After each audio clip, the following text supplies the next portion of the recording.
Welcome to Managerial Economics, where we are a group of MBA students at Midlands University that will cover Target Corporation in our presentation today.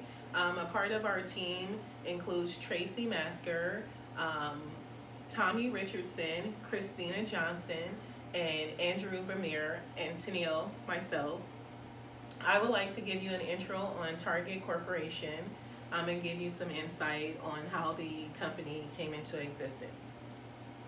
So, Target opened its first retail store in Roseville, Minnesota in 1962.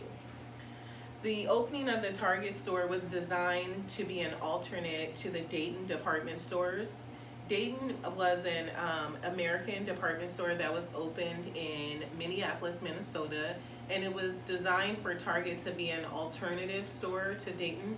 Um, Target is also known as an upscale discount retailer. They sell trendy and quality merchandise, and some of the merchandise that they sell includes Up and Up, Cat and Jack's, Room Essentials, Archer Farms, and then they also sell a new product. It's called A New Day, which is more of a trendy line for professional females to wear. Um, in addition to that, Target is the second largest department store in the United States. They ride on the backs of Walmart, which is number one in the United States. And their value proposition is much in alignment with their motto, expect more and pay less. And the reason why is that they make it attractive for their customers to come into their store, so you can expect quality products, superior service, and then pay less for the merchandise that they sell in their stores. Up next, we will have Tracy Masker, which will cover microeconomics. Hello, I'm Tracy. I will cover microeconomics for Target. The next few minutes, we will cover the demand and supply changes for Target over the last 10 years, with them relying on their motto, expect more, pay less. In September of 2008, Lehman Brothers declared bankruptcy, the largest filing in history, triggering an economic downturn compared to the Great Depression. Stock markets crashed, unemployment rate shot through the roof, and the effects were felt around the world. By the winter of 2009, the government began to intervene with supply aid and stimulus packages. The consumers were slow to respond. Retail demand plummeted, and there was no room for non-necessities. Consumers were going to grocery stores or discount stores with more food options. Target responded to this by expanding its fresh food offerings. The increase in groceries will increase consumers, increasing cross-selling. By 2011, unemployment rate began to decrease, and by 2012, the Dow had completely recovered. Target was looking to boost sales. They chose to do this by increasing supply and via increasing suppliers and improved technology.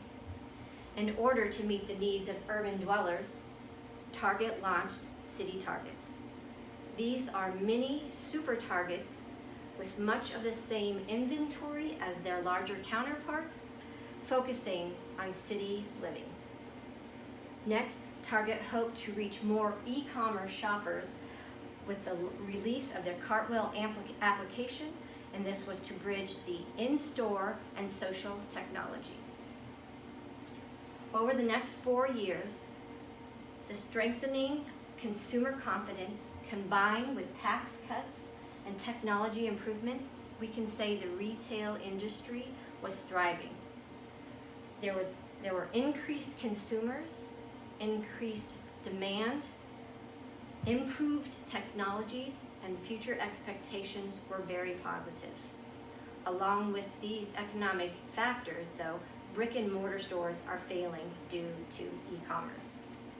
In alignment with this knowledge, Target plans centered around on-demand economy and intends to leverage its brick and mortar stores in the digital war by teaming with Shipt, a same-day delivery service. Target's market structure is oligopoly. Their two competitors are Walmart and wholesale. Due to the size and saturation of the companies, it would be very difficult for companies to enter the market. There is some control over the pricing with this market. However, you must be prepared for counter strategies implemented by your counterparties. Next, Drew will cover macroeconomics.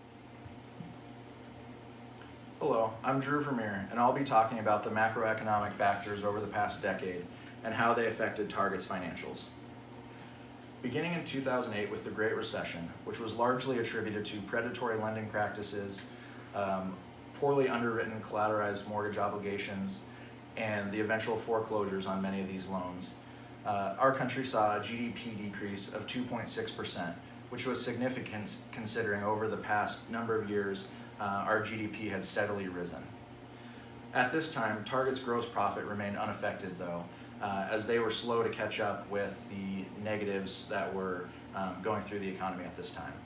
Moving forward to 2009 though, as unemployment rate peaked at 9.3%, Target's gross profits began to be affected and declined as much as 11.6% during one quarter, which again was significant considering Target had seen steady growth in profits, revenues during that period.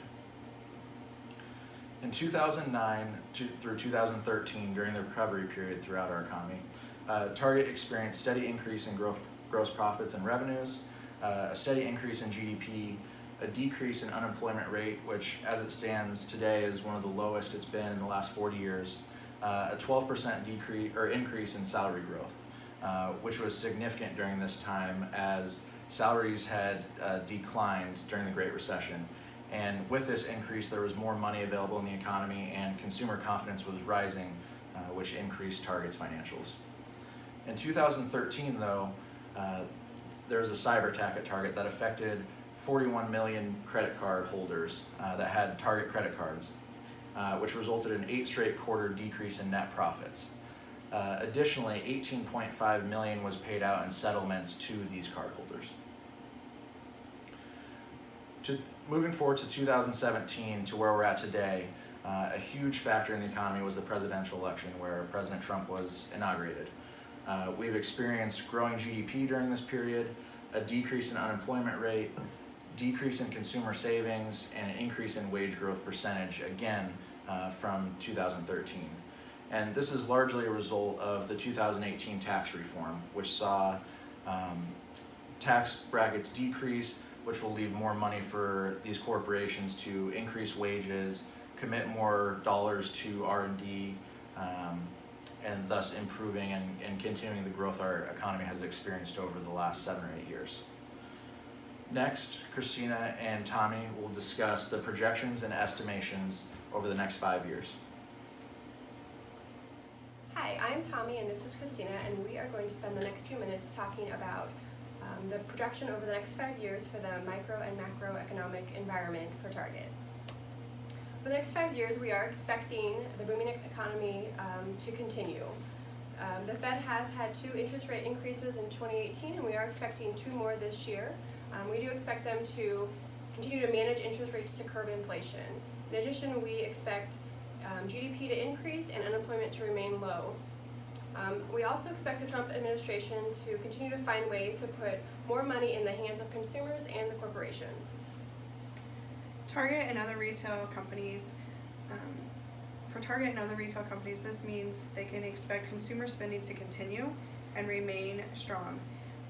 Target with inflation, as the inflation continues, they're going to need to continue to offer merchandise that consumers can afford at the quality that they expect.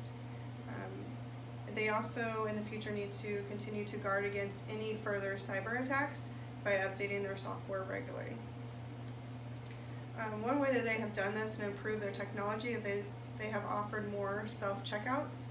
This allows the employees to work in other areas of the store and continue to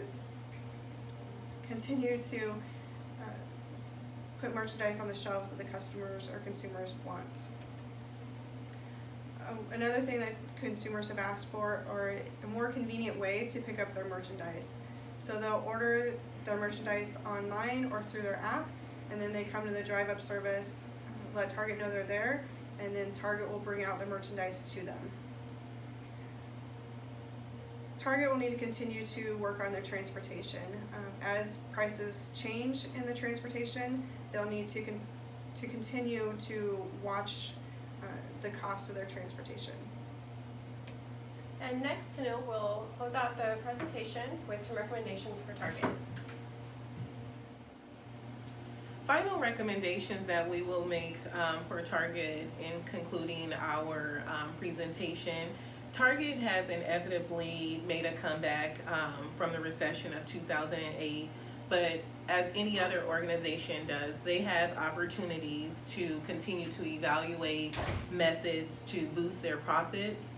The retailer can actually work with its suppliers to ensure that they offer their supplies are available to their customers. When supplies, which in essence is their products, are unavailable, the company can potentially lose out on potential business, which ultimately impacts the bottom line.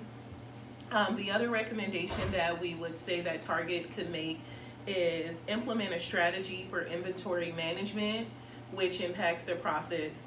Consumers doing business online experience times when inventory is unavailable, which will appear until a certain point when they go to checkout in the cart checkout process. Improving technology to ensure when inventory is no longer available will be great if they could have real-time updates. So those are the recommendations that we would make for Target now that they've made a comeback from the recession in 2008.